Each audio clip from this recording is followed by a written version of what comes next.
I want to welcome everyone. Good morning or afternoon, depending on where this broadcast finds you. I want to welcome you all. Really glad you could be here. It's just wonderful to see some familiar faces and names, individuals who have been joining us for broadcasts for the last several months. So it's just wonderful to see you all again. And we have fantastic guest storyteller today. We're looking forward to hearing from him. I have just a little bit of information I want to go over with you all. So kind of get settled in and set aside your work for the next hour and relax and rest your mind and spirit. So we're just really happy to have everyone here. I see one of our senior consultants, Ray Daw, is in the audience. Ray, it's great to see you, and see some other familiar faces as well. So again, I'm honored to be here with all of you today, and just want to say welcome. Thank you for joining us for this ongoing virtual native storytelling series. My name is Steve Steiny. I am one of the program managers for the American Indian Alaskan Native Addiction Technology Transfer Center, funded by SAMHSA, broadcasting to you live from the University of Iowa campus. My colleague, Natasha Peterson, will also be on the line today to assist with any technical difficulties and help me monitor the chat box. Additionally, the content of today's broadcast is created by the presenter and does not represent the views of SAMHSA, HHS, or the National American Indian Alaska Native, ATTC. And I wanted to mention too, before we get started today, we want to acknowledge that the current political climate, and we know that this is a stressful time for many, and we may have those on the call today with differing opinions. We just want to remind everyone that, as always, we want to be respectful of each other. So just wanted to put that out there. I'm honored to introduce Mr. Richard Zane Smith, our storyteller for today's event. Mr. Smith will be facilitating our session and for the next today and the next 3 bi-weekly sessions subsequent to this. Mr. Smith is an enrolled member of the Wyandotte Nation of Kansas and is an IACB certified Indian artisan. He's active in the Wendat language and culture revitalization, Longhouse ceremonies, and has spent 7 years teaching Wendat language and storytelling in the Wyandotte public schools. Mr. Smith's first story is called The Dangerous Moccasin Game. And he told me that it's about a deadly gambling game between 2 young men and how a wise mother prevents a war between 2 tribes. Looking forward to this. At the close of our time today, we will be posting a link in our chat box for a short evaluation. If you can just take a few minutes to fill this out, we would appreciate that. If you're not able to do so, we'll reach out to you via email and provide another opportunity. We value and appreciate your feedback. It just takes a few minutes, and it'll allow us to continue to provide services and events like this at no cost. We will be saving the conversation in the chat today, so be mindful of that as you post comments. We would, of course, remove any sensitive information from that text if necessary. And we are recording this event today, not for rebroadcast, but to archive this in our YouTube, ATTC YouTube archive. You could view this again if you missed the broadcast today or know someone that missed the broadcast. You are currently muted. However, you can use the unmute feature or the raise hand feature if you would like to make a comment. I think, Richard, we decided maybe if folks want to comment as we're going, or we could save some time at the end to field questions and comments. We'll kind of see how that goes. We'll watch the chat box though, and you can place a chat or a chat comment in there if you'd like. And lastly, I just want to say that our next storytelling event will be held Tuesday, November 24th at 2 p.m. Central. And Mr. Smith told me that he'll be sharing the revenge and dishonor story. So that'll be something to look forward to in a couple of weeks. So I think with that, I want to turn the floor over to our speaker today, Mr. Richard Zane Smith. And I think we were going to try and open with a short blessing, Richard. So thank you. And thank you for being here. Yeah. Jamais. I'll introduce myself first in the Wyandot language, and then I'll do just a little gathering to bring our minds together, a little speech in Wyandot language, in the language we're working to revitalize and to bring back. And then we'll go from there. So first, Koyo materu, sohahio, ijatse, anyonye, ayitarai. Ne aquatra sayomene akoyehti. Ne Wyandot, Oklahoma, indare. Ne oya tontara, ndaiju utaskwe konhe. Just my traditional name is Sohahio. I was named in the Longhouse in Quebec with the Wyandot there. And of the Bear Clan, I was, and I'm in Oklahoma, what we say, Equatra Sayomende, Eastern Oklahoma. And that's where I'm living. And I'm also, this is where I live today as well. And I just said, I'm really happy to be here and to share. And, it's an honor for me too, to take this time and to share and some of our old stories, some of our old teachings with you, because you've sacrificed time to be here. And so I appreciate that as well. I've been an artist for, since 1984, full-time, and been able to make my living with clay, which has been a real blessing in so many ways. Very thankful for that. If anybody wanted to see my artwork, you could just Google Richard Zane Smith, and all the, you're going to get pictures and stuff are going to come up. But anyway, I'd like to also start with what we call just a part of what we call the words before all else. And it's what we use to start our ceremonies with. And it's a drawing together of our minds as one, because when our minds are one, then we're really communicating, and then we're feeling together, we're hearing together, we're seeing together. And so I'd like to do that now at this time. Neska awaton o mationa, o makieste, te quaton masonio, te quatatene ronquanio, te aquaron ta ameda yushaturha, ne arriva etaque, te amendishu. Ne oma riva este, te quaton masonio. Aquataraha, yadishuronio, ne hatironio, ne hitno, ayoma karatahti. Ne nomade, itsequajaraha, omadume. Ne hamandishu, ahashagya aweti di kionte. Ne haometsondi de hamandishu. Dijayets ometsaye. Toronto, somai quande, omadume aquas. Omakerata kon atameta ye. Ndaiju omakerata andita que. Ne shanone, etsequijaraha, somandishu di kionte. Ne aherahara hatitons, hamandishu de haronia ye handere. Estea yandere de tudukau. What you ramen, ne she awaste, he wayon, de yome. Estea terie wandaras, the hometsa ye. Ne eshtenea, de haronia ye. Ne esa union de ta. Ne uton que sayuno ne eshe he wayon tendere de handare. Ne tamandishu he wayon hawe de haronia ye eon quaste.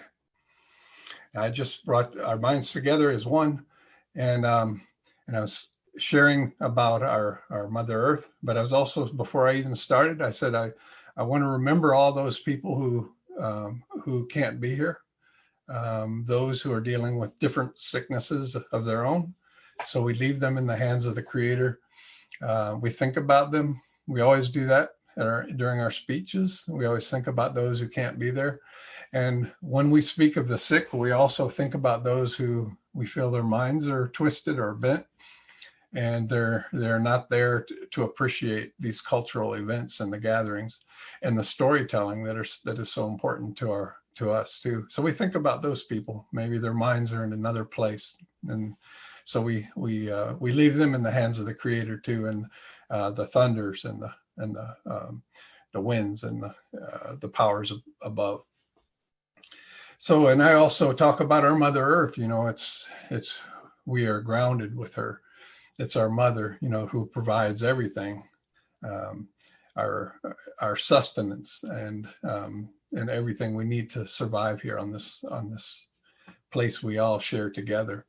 So we think about her, and we also remember what the ancestors taught us about the Creator, and that there's so many things that could be taught, but we remember that we are that loving embrace between our Creator and the Mother Earth, and we are the result of that.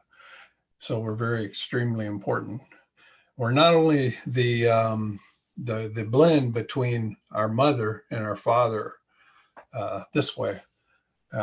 That's sacred in itself, but we're also the connection between our ancestors and the generations to come.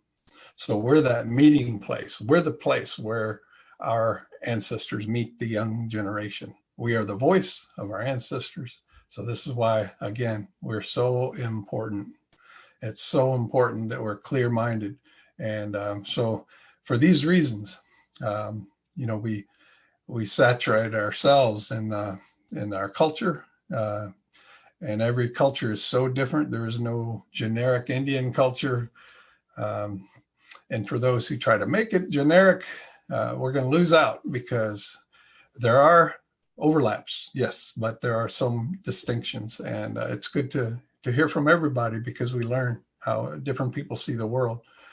And we've never, well, we haven't had the same problems maybe others have had about arguing about spiritual things, because we know that it's a mystery, and that our ancestors teach us how to respect mystery, but and not to worry about unraveling it.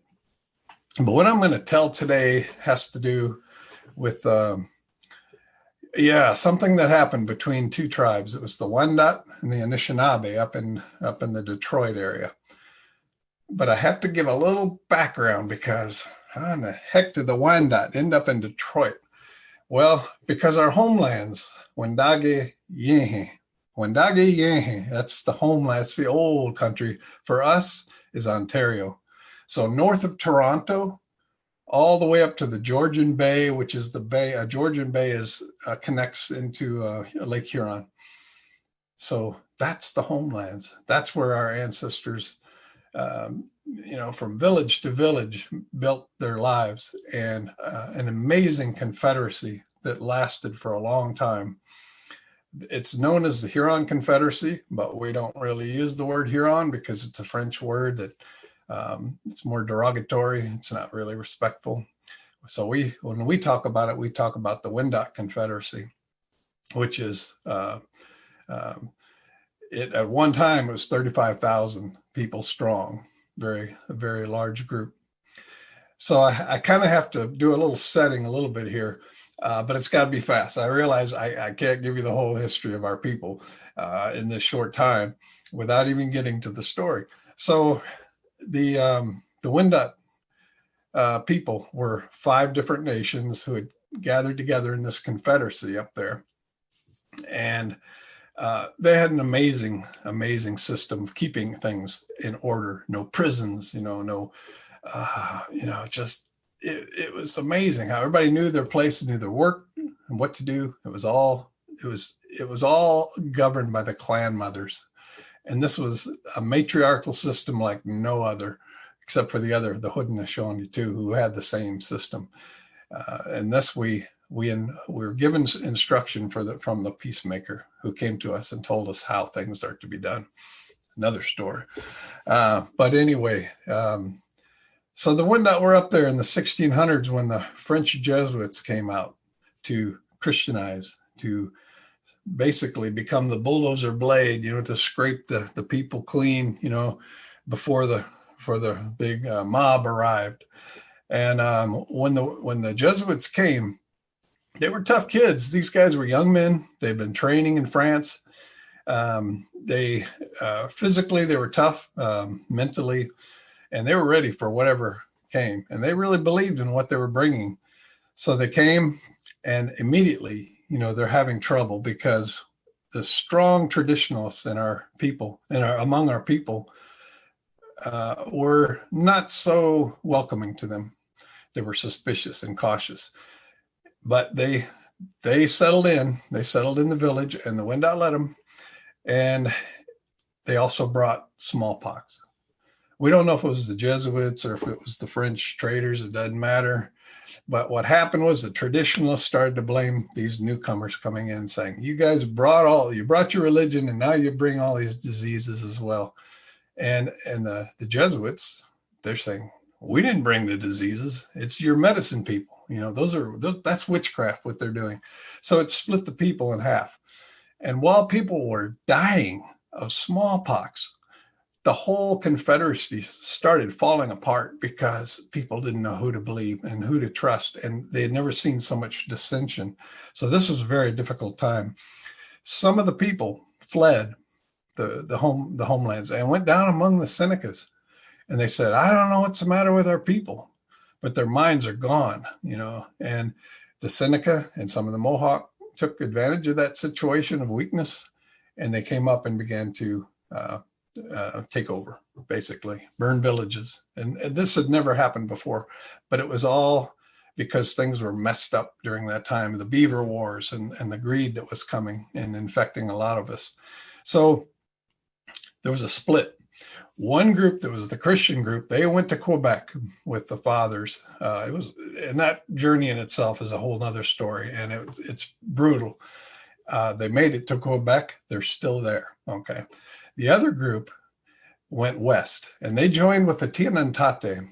So the Atignawantan, which was the founding fathers or the grandfathers of the Huron Confederacy or the Wendat Confederacy, they joined with the Tianantate people, some of the neutrals, some of the Eries, and they all went west. And they ended up, for years, kind of living on the run, basically, living very different lives than their Longhouse traditional ways, until they finally came around the lakes and near Detroit, where they were welcomed in. So they settled around Detroit, and there were a lot of tribes there at the time. There were Potawatomi, there were Anishinaabe people. There weren't other Longhouse people at that time. So the Wendat were the first ones who came and settled that area. Now the Wendat and the Anishinaabe people had alliances that were ancient, and they had gotten along together for years and years. Each one of the groups contributed something that was important to the other. For the Anishinaabe, it was the corn that our people grew, and the beans and things that they could transport with them. For our people, the Wendat, it was the furs, the skins, the hides, the things that came out of the forest, which the Anishinaabe people brought. So there was this amazing friendship bond that was strong. Well, in Detroit, these people settled, and again, they would go off and do their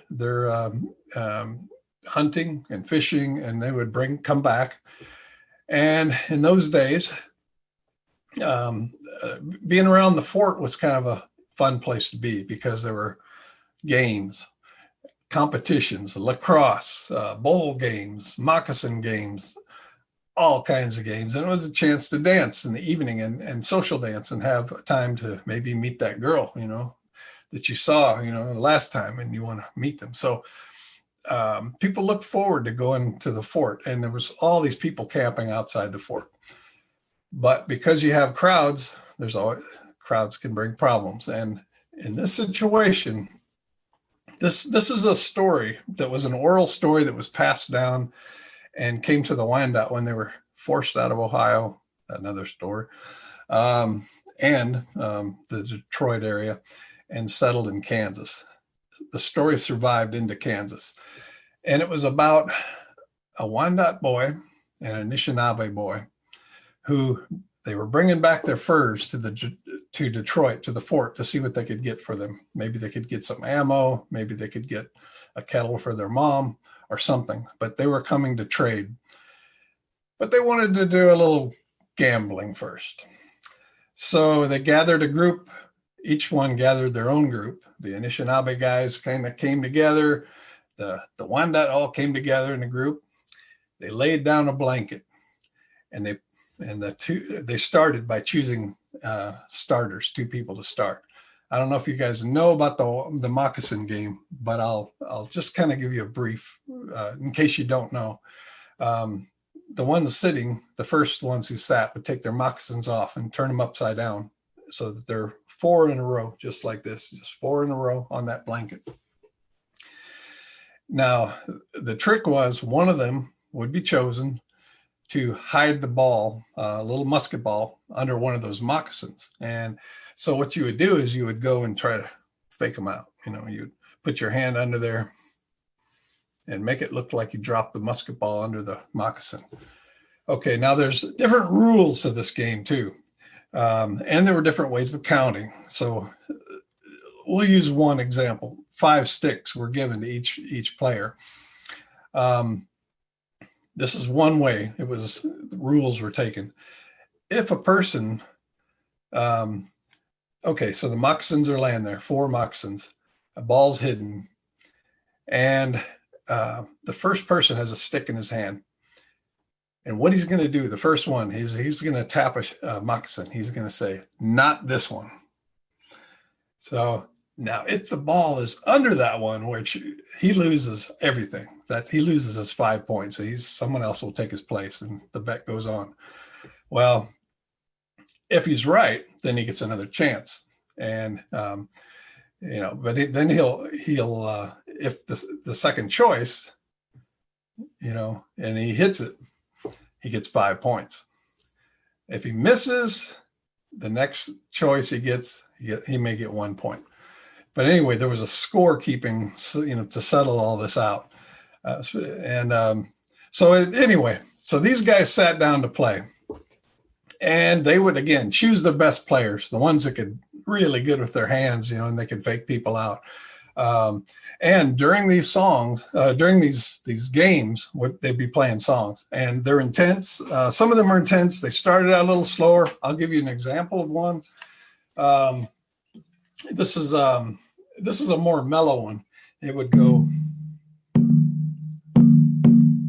"Howie-o, howie-o, howie-o, hawa, howie-o, hawa, howie-o, hawa, howie-o, howie-o, howie-o, howie-o, howie-o, howie-o, howie-o, hawa, howie-o, hawa, howie-o, hawa, howie-o, howie-o, howie-o, howie-o."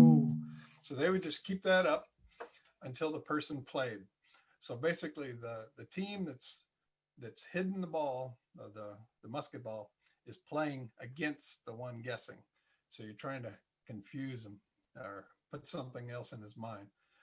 Well, in this situation, there was they played and the ones that lost eventually started drifting off. They wanted to do other things, but it eventually settled down to two boys, an Anishinaabe boy and a Wyandot boy, and they just couldn't leave.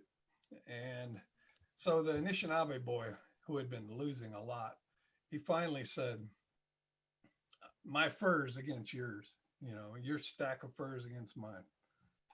And some of the people were really a little worried about that because they know how hard people work to get those furs and everything. I mean, all the trapping and everything, but they wanted to play. And the Wyandot boy said, "Fine, I'll do that." So they played. And the Anishinaabe boy, he messed up. He lost. His whole pile of furs was taken by the Wyandot kid. And so he's mad. He's angry. He's really angry now. And so he looks at him and he goes, my rifle against yours. And everybody around's like, no, no, no, no, no. You don't want to. No, you don't want to do that. You don't want to bet your rifle. That's that's how you get your living. You don't want to do that. But he's like, no, I'm serious about it. My rifle against yours. So the Wyandotte boy is just looking at him and, okay, if you want, we'll do it that way. Now, there were a couple behind him, and they started singing, and the song started getting a little more intense. See if I can remember this one.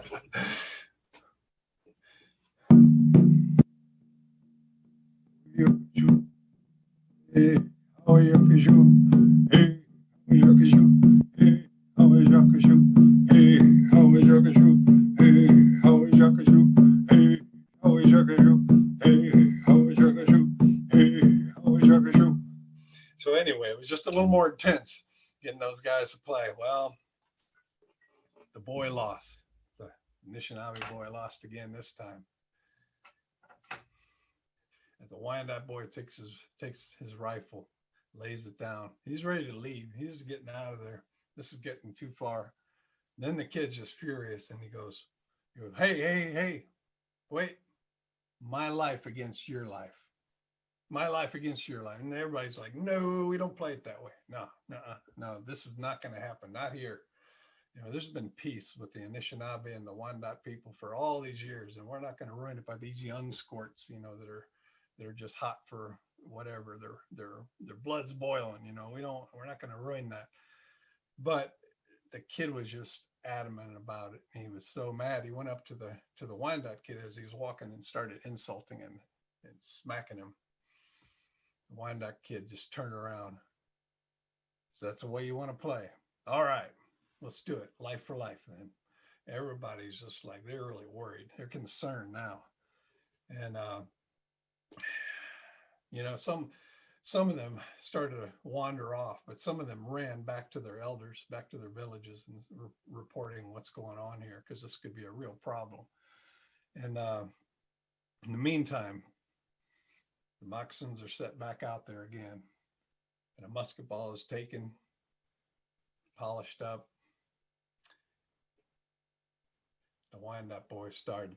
He's hiding under the moccasins, looking at him in the eye. And he's getting advice from the other kids, getting advice too. And the song's going at it. Hey, ho, yakushu. Hey, ho, yakushu. Hey, ho, yakushu. Hey, ho, yakushu. He hit his ball under there. And the Anishinaabe boy is looking at it. He's looking at his moccasins, and he's convinced he knows which one it's not in, because he kind of saw it lift up a little bit there, and he saw there was nothing under there. So he takes the stick. He's kind of holding it out over those moccasins like he's going to poke one, faking it a little bit. And he smacks that one moccasin. The Wyandotte boy takes his finger and flips the moccasin over, and there it is, right by the flap. There it was just sitting there. Man, that Anishinaabe kid, he jumps up and he starts to run. He's just running. And the Wyandotte kid jumps up too. He's pissed. He started running. He's running after him. And as he's running, he's just planning to knock him down, teach him a lesson. The Anishinaabe guy turns, pulls out a knife, and the Wyandotte kid kills him. Sticks a knife into him and kills him. And now they have a problem. Big problem. The Wyandotte kid went back to his village. They all did, even when they did something really horrible, that was their people, He went back there, and the elders from the Anishinaabe group, the Wyandotte people, they got together. Now, these are the clan chiefs, what they call clan chiefs. These are the ones that were appointed by the women who picked them, because they were diplomatic. These kids, these clan mothers are watching these boys grow up. saying that kid, he's going to be a hunter. He'll be one of our hunters. We'll choose him for that. Or that kid, he's a good leader, but he's a daredevil. He'll be a warrior. Now that guy, he's diplomatic. He's always trying to settle disputes. Keep an eye on him. He might be one of our clan chiefs. So these grandmothers would choose these people, and it was usually right. It really was, and everybody stuck with it. Well, in this situation, these are the guys, the diplomatic ones, who sat together and they talked about it. And they said, what are we going to do? We have a problem here. One of our boys killed one of yours. What do we do? We have to resolve this. Because we know what happens if we don't. A blood feud could start. And it could start with a family going after someone else in the family. And this whole thing could get blown out. We got to talk about it. So they discussed things. And in those days, and this was told about the Wyandot, and I'm sure it was with the Anishinaabe too. When they sat together for these kind of councils, each person would stand up individually when it was their turn. They would recount everything that was said before, summed up, and then they would share what their clan mother would basically had told them to speak and, to represent the clan that they're speaking for. And then they would sit down. The next person would stand up. He would recount everything that was said, and then he would add his part. So these are how things were done. Very diplomatic. It was seen as almost childish if people showed their temper, and they would be teased about it. Like they'd be calling them babies if they were losing their temper. And so they'd be ridiculed. So people learned to hold their emotions in check really well. Well, this went on for quite a while. But in the end, it was determined that the Wyandot boy, would be given over to the Anishinaabe, and they could basically do whatever they wanted with him. That's the way they decided. It had to be resolved. They couldn't really think of another way. And this was the way they'd solved things in the past. Now, if it was between two Wyandot villages, there was a tradition of gift giving, but it was different with another nation that was outside, so they had to talk about those things. The gift giving tradition is pretty interesting too, because nobody wanted to be thought of as greedy. And so when they started bringing gifts, and they would bring these robes, beaver pelts, there were these robes made of these amazing beaver pelts, and they would say, let this gift wash away your grief. And they would lay it down in front of the mother, who lost their son or something. And they would just keep stacking them up until basically the offended family would say, enough. Well, because nobody wanted to be considered greedy. They had to live with that the rest of their life. In this situation, it's different. They gave over the boy. They were going to give it over. So they told him, they called the boy in and they said, tomorrow, after the funeral of this young boy who you killed, after he's buried, because Anishinaabe had their own traditions, you will be handed over to them. So prepare for your death.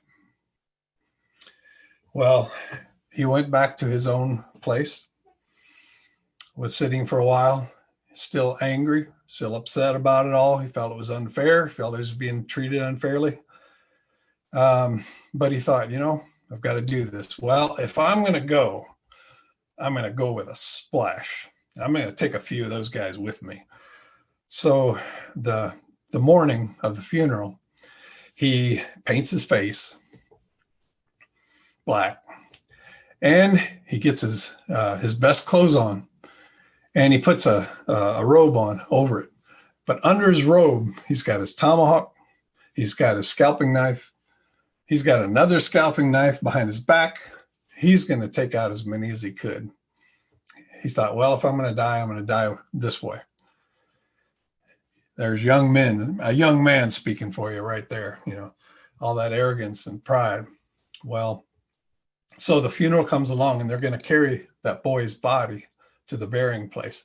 And this Wyandot kid is pretty impudent. I mean, he's just kind of obnoxious. He goes right to the head of where they're carrying him, and he's fussing like he's really crying, and everybody knew it wasn't real. It wasn't genuine. And they were just furious with him, He was just making them mad. And when they set the body down, he sat at the head, which is, you don't do that. That's for the family, to sit at the head.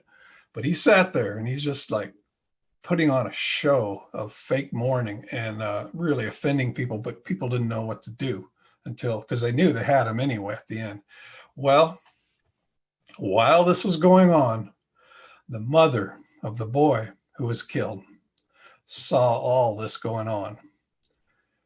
She was watching very carefully, and I think she had an idea what was happening.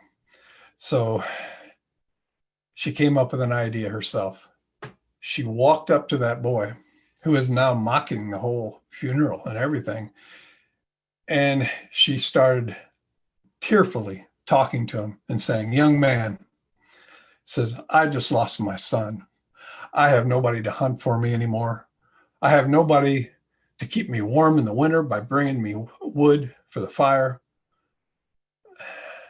And I am going to ask you, would you take his place?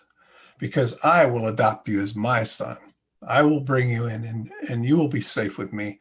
You will, you'll be my son from this point on.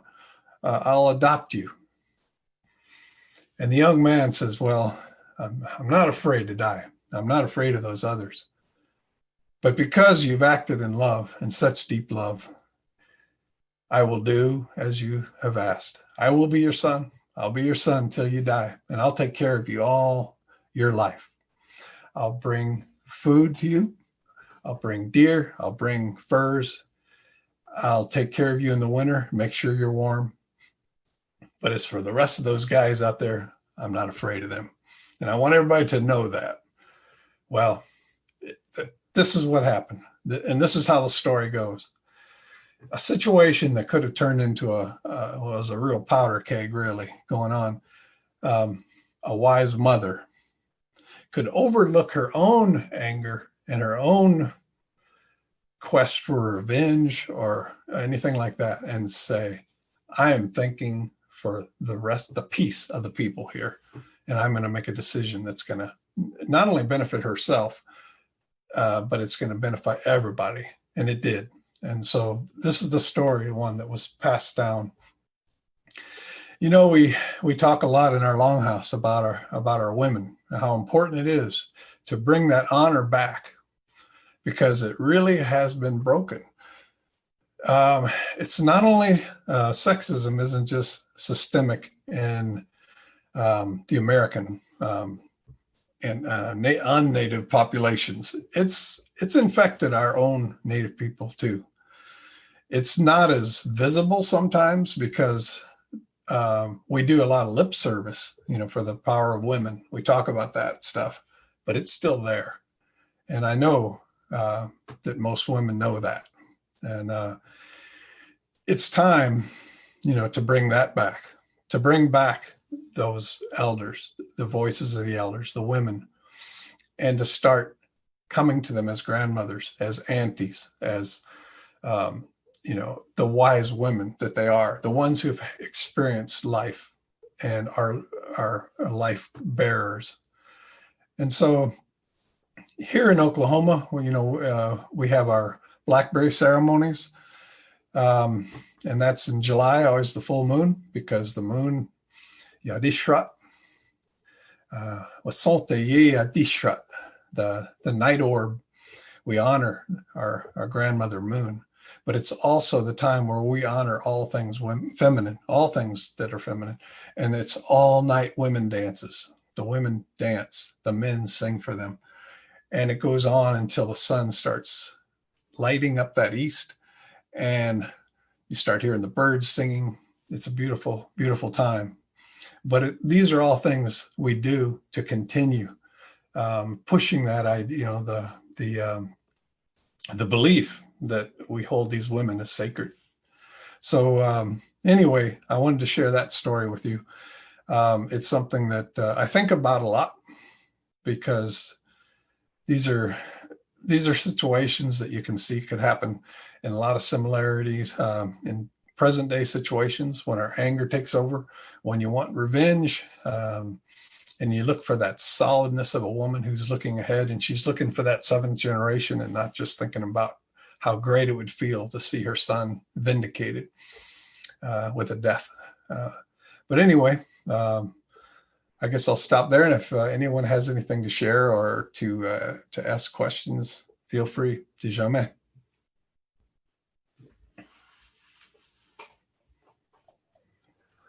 Well, say Yahweh, Richard. And Yep.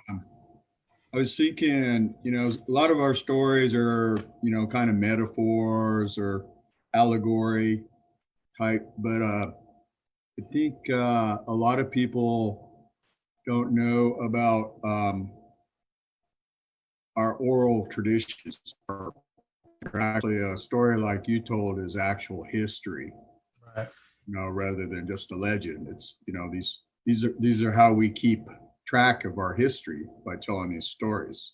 Mm. So at least that's what I got out of the story you just told, know, and I've heard similar ones, for those of you who don't know, Richard's people in Northeast Oklahoma and my own are close together, and we sit in each other's longhouse, and our cultures are really similar. Very similar. Mm-hmm.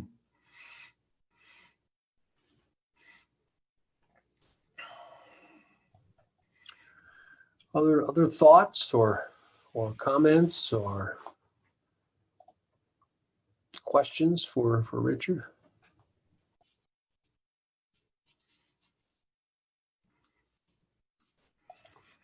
Someone is asking, Richard, what is a longhouse? Yeah. Well, that's a good question. Yeah. I mean, originally it's interesting. A lot of our traditional homes, it's like with the Hogan and Navajo Hogan, or in Navajo, they say Hoan Namaza. It's those traditional buildings, the homes that become the ceremonial focus, and as we've grown up in our time, we don't live in longhouses anymore. So now when we think of longhouse, it becomes almost that representation of ancestral homelands and ancestral ways and life ways. Tiara Hutane and Wanda, the ways of the Wendat people. So the longhouse is in a ceremonial way is the place where we gather for ceremony. It's usually where all the clans come and they all sit in certain places in certain areas. There's often there's a division in the longhouse with the Seneca Cayuga. It's the north side and the south side. So you have the south side clans sitting on the south, of course, and the north side sitting on the north. And traditionally, these clans help each other out.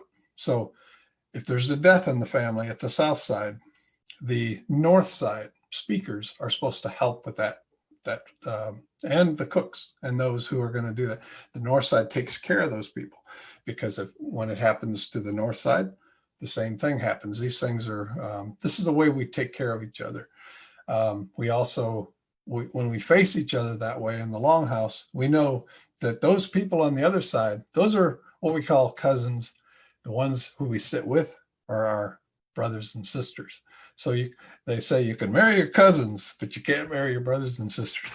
So it was a way to distinguish the clans too. There's a lot to say about the longhouse, but it represents also these two circles coming together, a circle of clans, of different clans coming together to become one fire. When the Wyandot did a naming ceremony, and it was a boy, they would give the speech for the boy's name. They'd stand up, give the speech, and they'd walk that boy around the fire. And that's to signify, that this is a complete time. And they sing for him. They sing his first song, his Adola. And that song is that one that makes him, he'll carry his name for the rest of his life. And that becomes his Adola, his song.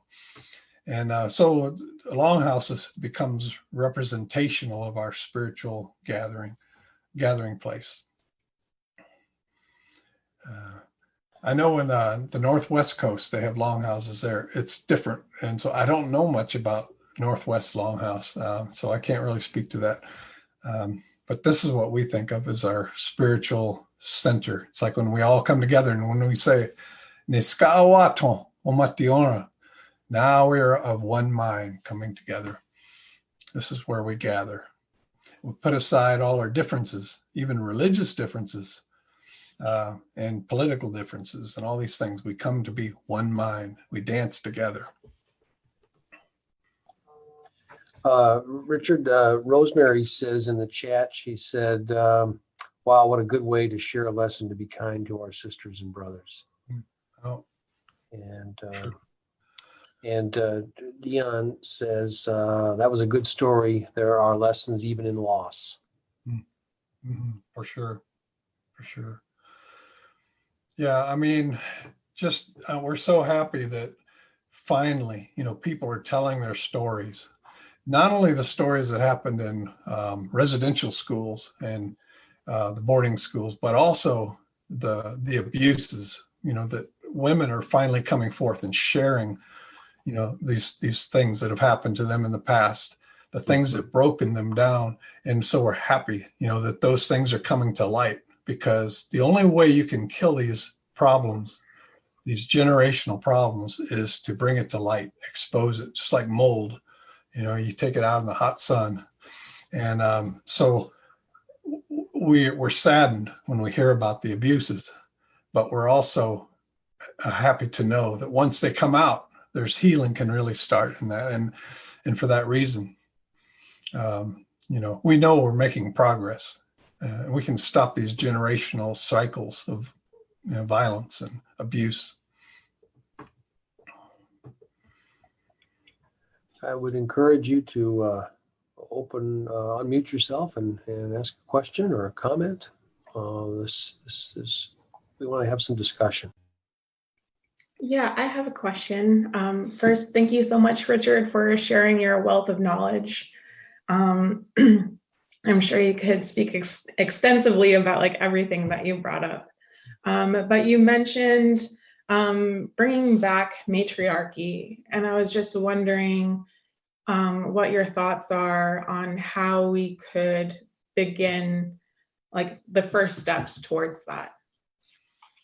Yeah, I think that, the fact that we've preserved a bit of it, in our ceremonial structure, it's kind of like that's the blueprint. We have a blueprint for it, but it's not really in our tribal politics necessarily. It's not in our political structures. So, fortunately, there are some tribes, some of us who've kept some of those traditional ceremonial things, the blueprints, they're there. But I think part of it has to do with, again, just, it starts with kids. You raise kids in that way. You raise children, and you give them a childhood that they're proud of, that they're happy with, they love, and that they're shown respect. And these children, when they make decisions, and even if they're wrong decisions, you don't laugh at them, you don't scold them, but you insist on letting them know how important they are and what an important thing it is to be a woman, how important that is, for our survival, and also for what a woman brings, the insight and the wisdom that comes from that way of seeing. Men don't always get that. So, there's so many layers to it. There's so much that has to be done. I would love to see, it seems like our country, and this is the only closest I'll get to politics, but the United States is suffering from a patriarchal system, which is bent on domination and bent on conquest. It's still there. You hear about the political races. It's all about beating this person, or the battle state is this. And it's all about fighting your way there. When we had a matriarchal system, those matriarchs, those grandmothers, they've already, had children. Those children are having children. Now they can sit back and just oversee. And this is what we need. We need more women like that, in positions where they are the ones who choose their leaders. I don't know about running for office. I just don't think it's a really smart thing to do. I just don't think it's really helpful. All you get in there are the aggressive types, and people who can make lots of promises. There, just as a little side note, when the clan mothers were choosing who would be warriors, who would be hunters, who would be diplomats, nobody wanted to be chosen as a clan chief. Nobody wanted that because it meant meetings, tromping through snow from one village to another, in the middle of 30 below zero weather, to go attend meetings. And it meant bringing all these people to your longhouse sometimes and having to feed them all. And then you had to, when you spoke, all you could do is speak for what your clan wanted you to say. You couldn't share your own opinions. This is not time for your opinions. So they actually were spokesmen, clan people were spokesmen. And the Mohawk word for clan mother, I don't know the Mohawk word, but it means the ones who hold their horns, because the headdress had these little horns on it, little deer horns. And basically that clan mother could come up behind somebody and remove their headdress and say, you no longer represent us. You're speaking on your own behalf. And I'll tell you what, no man would ever, ever want something like that to happen. So it was a system that worked. And I just wish we could study it more, to find out how can we introduce this? How can we introduce this more, into our own, even in our own tribes, to see if we can regain that's lost, or it's, yeah. But anyway, I'm just going on and on. Sorry. Thank you.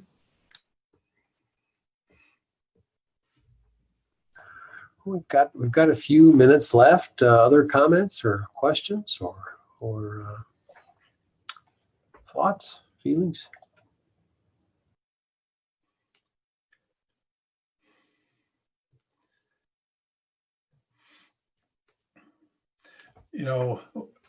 Just if nobody has anything to say, I will say that I am somebody who doesn't enter competitions, art competitions. I feel like it's something that's really anti-native, really, to do. I mean, not everybody's going to agree with me on that, obviously. I certainly entered shows when I was when I was young, just getting started, and it's kind of like how you have to get started. You have to enter shows, become known. But I no longer do that.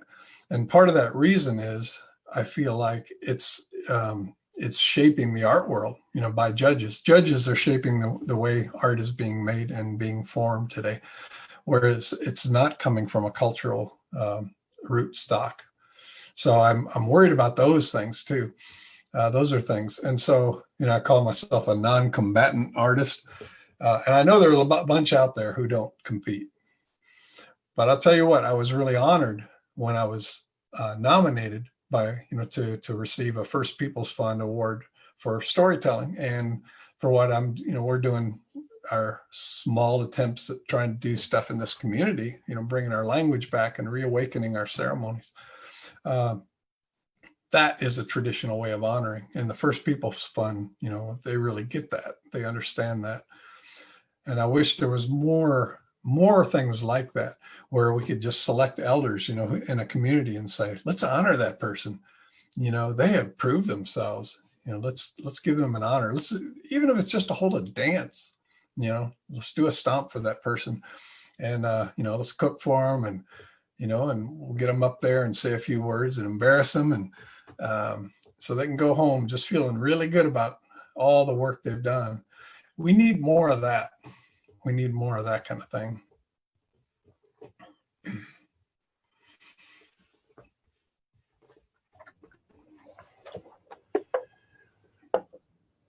Again, I want to thank Richard for spending this last hour with us. We will meet again in 2 weeks, November 24th. And until then, if you have questions for me or for Richard or about our center, feel free to reach out to me, and I can reach out to Richard and contact him. But we really want to appreciate his time, and certainly having everyone attend here today taking time out of your day to listen and as I think as Richard said, be of one mind. That's I really appreciated that. So thank you again. Until we meet the 24th, stay safe, stay healthy, and stay connected, everyone. Any closing thoughts, Natasha or Richard or anyone before we go? Just want to tell Richard, say hi, say I said hi to Carol Okay. and whoever else you run into out that way. So, Yeah, not too many out here. yeah, well, But I don't get out there at all with everything that's going on right now. So for sure. I go to this office and home and back. That's the extent of my travels. Okay, that's all right. I appreciate everything you guys are doing, out there on the in the trenches, really working with people that are suffering and offering them some hope, helping them get tied back into their communities. And I think that's wonderful. So Right. I just tell people stories. yeah. That's what I do. Anyway, it's really good to see you. And I'm going to say, I had a call. I got to go see somebody, but I just want to say, Onagia.